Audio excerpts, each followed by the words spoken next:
You don't have it all figured out. You might have an opinion of a better way to do it, but we need to do the opposite of that.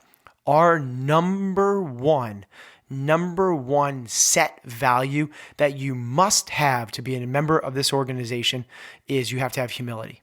The number one value you must have to be a great leader is humility. When someone is giving you feedback, advice, a suggestion, the last thing you want to do in that scenario is put your hand up and say, I've already got this figured out.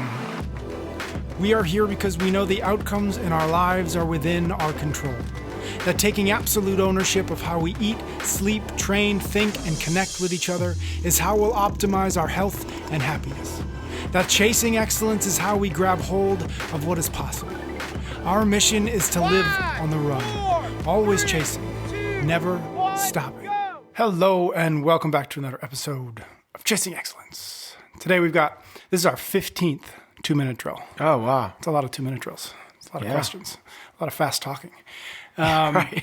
So today's a 2-minute drill for those who are new here. 2-minute drills are when I go through my Instagram DMs and look through and find really good questions that you guys are sending us. And then I will present them to you with the caveat that you're supposed to answer them within 2 minutes. Shot clock is on. Yes. Let's go. So as always, these questions are randomized, but within the scope of things we often talk about here. So first question, what are your thoughts on handstand push-ups for regular CrossFitters? As a kinesiologist, I find that even for the advanced athlete, this movement puts a lot of unnecessary pressure on spines and necks, which might be dangerous in the long term. Yeah. Okay. So I agree. Yeah. Our general members do not do handstand push-ups. If you're competing in the sport of CrossFit, it is something that you need to get good at. It is a part of the sport. Much like if you're a gymnast, you go upside down. Much like if you're a hockey player, you're going to get checked into the boards. Like, it is a part of the sport. And I think of perfectly valid test for the sport of CrossFit. For our regular members, we do not recommend that they do handstand push-ups. They do generally, the normal sub is dumbbell strict presses on handstand push-up days. And we will have probably about 60 to 75% of our membership doing dumbbell strict presses. How often do you guys program handstand push-ups? Just generally, like you see it a couple times a month? So if you were to ask me that question in 2012, it would be at least once a week. Okay. If you were to ask us now, it's probably once every 2 to 3 weeks. Got it. Okay. Next question. What is the quickest way to increase push-ups for a fitness test in an LEO setting? So what is LEO? Law enforcement officer. Law enforcement officer. Yes. The quickest way to do them, to get better at them, is to do them. That's maybe a cop-out answer, but do them more. Okay. Then from there, if we're looking for a specific regimen or protocol, there's a whole bunch of different ways to slice up the pie. A couple of ways that would work really well. I'll just lay one out because it's easier to lay one. Do a max set right now. Find out what that number is. Let's say you can do 30 unbroken. Then from there, take 60% of that number. So we're at 20. Do sets of 20 as many times as you can throughout the day. Got it. It's called grease the groove. Yep. So you're going to be working at kind of this like thresholdy type thing, getting really good at 20s. Okay. Then from there, make sure that you and then once a week to every 10 days, call it once every 1 or 2 weeks, just sit down and do essentially 100 to 200, whatever your number is right now. If the person can do 80 unbroken, it's going to be let's give it a little more, do 200 to 300%, 2 to 3 times what your max set is for time. And then from there, again, once every week or two, do the actual test. If your LEO is how many you can do in a minute, how many you can do unbroken or whatever that is, practice that test again once every 2 weeks or so. Got it. Cool. I'm a CrossFit coach and I struggle with my presence in class. I have no problems helping individuals, but when it comes to addressing the class during a workout, I have a lot of dead moments. I don't know what to say, how to encourage them, and I find myself repeating myself a lot. Congrats to you for the self-awareness. Love that. Amazing. I think that most coaches would not go to that level of self-analysis. They basically go like, I can see incorrect and I can talk to people. I can say 3, 2, 1, go. So love this. And it's a major part of coaching coaching boils down to a few things. What they're talking about, presence and attitude, is actually the hardest one to learn. I'm not going to say, I think it's one of the most impactful as well. When members come up to us when we hire a new coach and they say, this coach is awesome, what they're saying is they have great presence and attitude. When people come up to me and say, this coach doesn't seem to fit, they're talking about what this person's talking about, presence and attitude. Very rarely are the members analyzing coaches based off their ability to see and correct or to teach. What they analyze is, are they entertaining, educating, and inspiring? Do they like being around them? Are classes theatrical? Is it performance? Phenomenal if this coach is aware of that shortcoming. It's the hardest one to improve. The best thing you can do is have awareness. And the step one, done. They're doing it. From there, during those dead times, figure out something that you can say that's natural. And here's the big advantage you have. You have the clock. The clock is an easiest place in the world to go, 4 minutes left. You be big, you be loud to the class. That'd be the first place I would start. Use the clock to set that tone. Then from there, the second one is, this person said, I don't have a problem talking to people one-on-one. Great. So you go up to Mary Beth and you say, Mary Beth, when you squat, try and drive your knees out. Okay, you whisper that in her ear and you guys are all good and cool. You walk away. 2 minutes later, when you're on the other side of the room, look at Mary Beth and go, yes, Mary Beth, that's so much better. And you yell that across the room. It brings so much light because people go, whoa, this coach is watching all of us. They're using names. They're watching us individually. They're seeing if we're moving. It brings so much full circle if you can coach someone one-on-one quietly, but then you can also throw that back to, I'm watching you from afar as well. Otherwise, what you're doing is you're going down the line. You don't want to do that micro. This athlete, this athlete, this athlete. You need to come back to the macro and then throw something across the room. Got it. Next question. This is a doozy. I'm engaged to a girl I love and want to spend the rest of my life with, but our passions regarding fitness are very different. Oh boy. I'm a very active athlete and an L1 coach, and she is more of an on and off Globo gym user. Our heads often butt when it comes to working out, and I don't know what to do about it. These are not 2-minute questions. I tee you up to see if you can do this. 2-minute questions are like broccoli or Snickers. Yes. Snickers. Okay. Yes. Okay.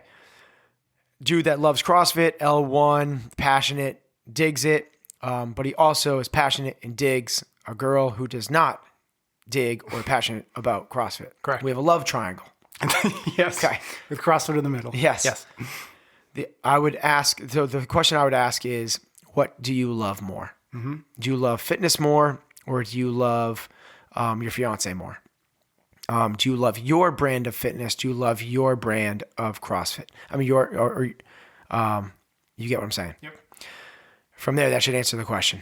There's going to be sacrifices in a relationship. Now, if you truly love your brand of fit, you're not going to change her. That's not the goal, is to change her ideas, her approach, her view on fitness. That is not the approach we should be striving for. What we should be striving for is internalize it and go to me. Which can I live with better? Can I live with me not doing this fitness thing as much? Or can I live without this girl as much? And I'm not going to say which one it is. Like, that's for this person to decide. And love and passion is real. Well, you can figure out which one you love more. But if it's I will say, if it's the girl, don't try and shift and persuade her.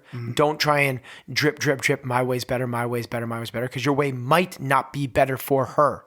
It's better for you. Everyone's different. So realize that. And then from there, realize that whatever path you choose, there's going to have to be a compromise in some way. Next question. That's a little bit outside my wheelhouse, by the way. I try to say it confidently, but I'm like, Jesus, I don't know. This one is more in your wheelhouse. I'll give you that. What would be 4 to 5 benchmarks worth recording? Oh, yes. There we go. For example, mile run or deadlift to get a good sense of overall progress year over year. So like what should I do like January and then next January I'll do them again and see how I am. Okay, so general benchmarks, but it again depends on who this athlete is. Are you trying to go to the CrossFit Games? Okay. Let's assume overall health. Overall health, cool. Yeah. I love the prerequisites there. Okay, I would. They're naming some good ones. Yep.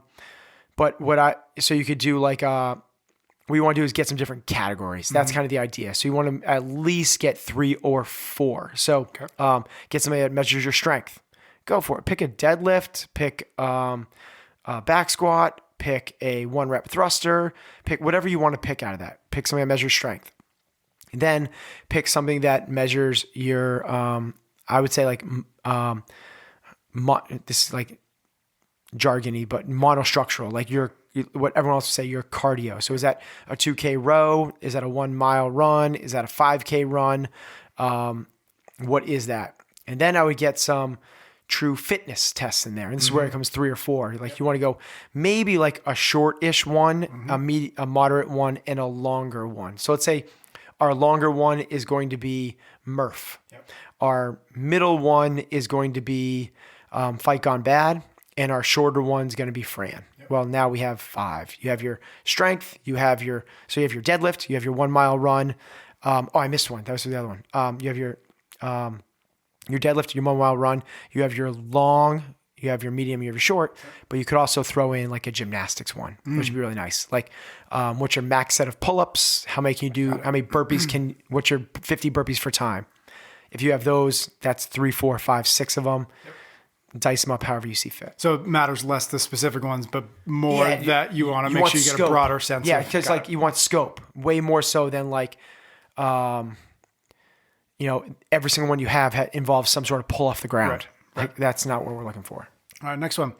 I'm a brown belt in BJJ and compete in strongman and local CrossFit competitions. I have a hard time programming around everything. Dude's a monster. Yeah. How do you handle training for other sports outside of CrossFit while keeping up with the volume of programming in something like CompTrain? You don't. For real. CompTrain is not built for athletes that are doing that stuff. Yeah. For real. Like you should be doing CrossFit class. You should be. So the question is, how does somebody that's doing strongman, Brazilian jiu-jitsu, occasional CrossFit competitions, like do a program? Like you're trying to put 10 days of work into 7 days. Like it doesn't work that way. Yep. CompTrain is a program for people that are focused on getting better at CrossFit competitions. Yep. It's a phenomenal program for that. It's also for people that are trying to get better at the open. It's also for people that want to do extra work outside of class. It's a very systemized approach for those things. It is not for somebody that's competing in other sports looking for an auxiliary fitness program. Yep. It can, but you need to morph it completely. And that's a different conversation. Yep. The better thing to do is follow CompTrain class. CompTrain class is set up exactly for that person. This is what CrossFit was set up for. Yep. It's for GPP, general physical preparedness. That is the greatest missing link in the athletic development of both ends of the spectrum, whether you're talking about sport specific or you're talking about general exerciser, like somebody that does yoga. The thing in the middle there is GPP. CompTrain class is for GPP. CompTrain for the individual athlete is the end of the spectrum. Yep. What you're trying to say there is like, how can I work on my Brazilian jiu-jitsu and also I'm a Formula One race car driver. Like you have to give up, like you can't be world-class in both, dude. Yep. You got to give up somewhere. Yep. Got it. What are your thoughts on affiliate fees and more generally the value of remaining a CrossFit affiliate? Good question. So for those that aren't affiliate, affiliates pay a licensing fee to CrossFit to use the CrossFit name, training methodology every single year. Yep. If you don't, this is my take on this. If you don't think it's valuable, then it's probably worth questioning it. If you call your workouts Fran, Diane, Murph, that is the intellectual property of CrossFit. You need to pay them the licensing fee to do that. So you don't get to have both ends of this thing. You don't get to, that's what you're paying for, is that methodology.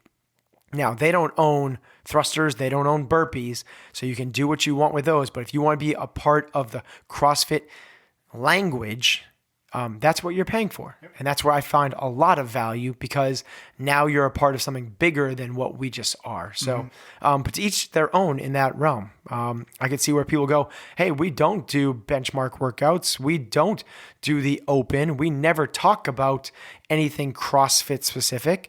You know, we do kettlebell swings and burpees and we do assault bikes, but like, okay, then maybe that's something we should be talking about. But otherwise, you're paying for it. That's what you're paying for.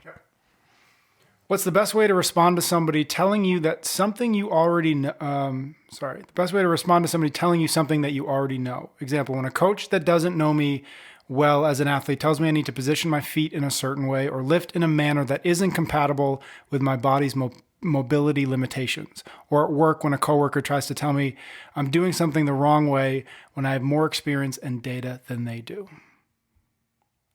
The person that asked this question is not going to like the answer, but you check your ego. Yeah. You don't have it all figured out. You might have an opinion of a better way to do it, but we need to do the opposite of that. Our number one set value that you must have to be a member of this organization is you have to have humility. The number one value you must have to be a great leader is humility. When someone is giving you feedback, advice, a suggestion, the last thing you want to do in that scenario is put your hand up and say, I've already got this figured out. Move along. What we need to do instead is the opposite. Use this as an opportunity to either soak it in, digest it. Is there a fraction of this that I could use to better myself, this organization, this approach, this strategy, this principle, this policy, something in there? Is there any nugget of information that's usable here? And if it's not, then you shift to how can I best further the development of this relationship that I'm with this person? They're giving me feedback. What's the best thing I can do right now to get this person to trust me anymore? You thinking you have it figured out is the worst thing you could do. Mic drop. Does training for another endurance-based sport, such as a triathlon, have carryover to the intensity you can perform at in a CrossFit workout, assuming you're proficient in the movements of CrossFit? Yes. You building your aerobic base has carryover to being able to be able to recover faster from higher intensities. Okay. Your aerobic system is responsible for the majority of recovery. So it's not going to get you a higher lactic threshold. It's not going to be able to, let's say you're doing 20 calories on the assault bike as hard as you possibly can. If you have no aerobic system, it's going to take you forever to recover from that effort. Yep. If you have a very good aerobic system, you'll recover much faster from that. It's not going to get you a faster time. But triathlon training, aerobic base building, allows you to come back from that recovery even faster. Well, let's say we're not doing 20 calories per time, but there's 20 calories in the workout. Yeah. Okay. So when you get off of that, instead of going on your hands and knees for 40 seconds before you pick up the thruster, maybe you only have to go stand up tall and take 4 or 5 big breaths. Got it. Cool. I'm 32 and getting ready to go to basic military training. I'm in pretty good shape and I feel strong, but my run time is 12:57 for a mile and a half run. I need to get my run time down to 10:57 or better. Should I add Chris Hinshaw's aerobic capacity programming? I was told to run 2 to 3 times a week and I just don't know what to do. Yes. Yes. You should run more. No, I would say yes, you should go to Chris Hinshaw. Chris Hinshaw's got a phenomenal program. But what you need to do in addition to that is specifically train for that 1.5 mile test. Is that in boots and fatigues or is that in sneakers and shorts? You have to figure out what the specific test is going to be and train for that.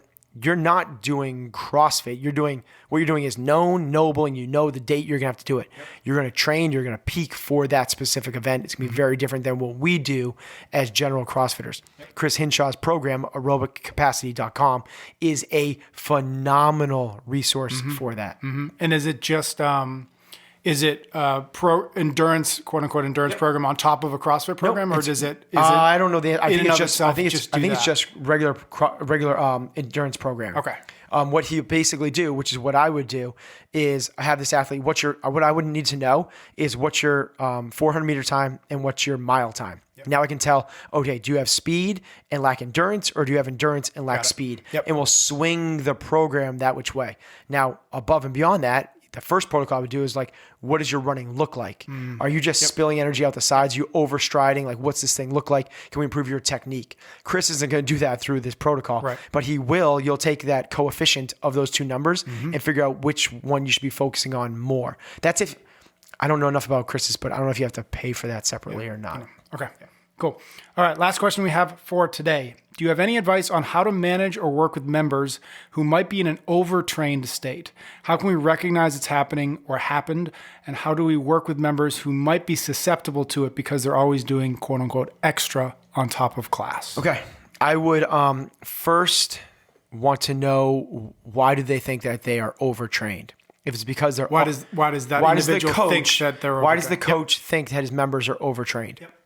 So that would be the first thing. Yep. And if it's truly like, okay, their performance is suffering, what I want to get away from is this preconceived notion that we shouldn't be doing anything outside of CrossFit. Got it. CrossFit is a training program used to help you in addition to assuming you're doing some sort of other sport. That's what it.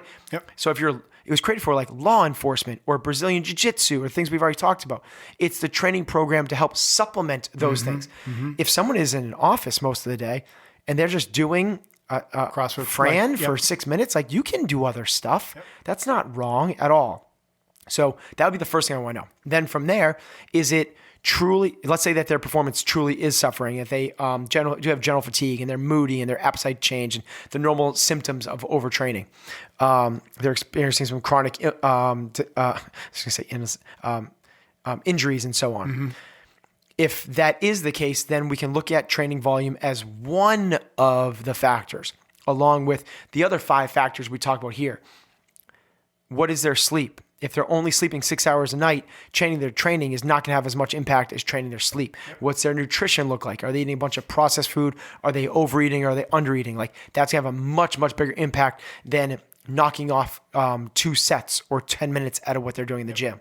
You have to look at this thing in the totality of it, and overtraining could be one of those things. It might not be the thing. Mm-hmm. If it is the thing, to get to their question, then you have a conversation with them about the thing. You say, like, here's the general symptoms that we see from overtraining. This is what I've seen from you.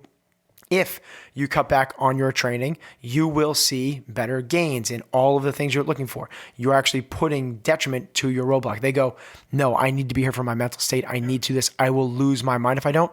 Rock on. Mm-hmm. Hope you're here even as long as you can be. Mm-hmm. Because that's not what they're not doing it. So to perform better, they're doing it because it's their medicine. Got it. All right, my man. Thank you to everybody who sends us questions. Thank you, Ben. We will see everybody next week. Thanks, Patrick. You can get every episode of Chasing Excellence wherever you listen to your podcasts or on YouTube. Until next time, thank you for listening.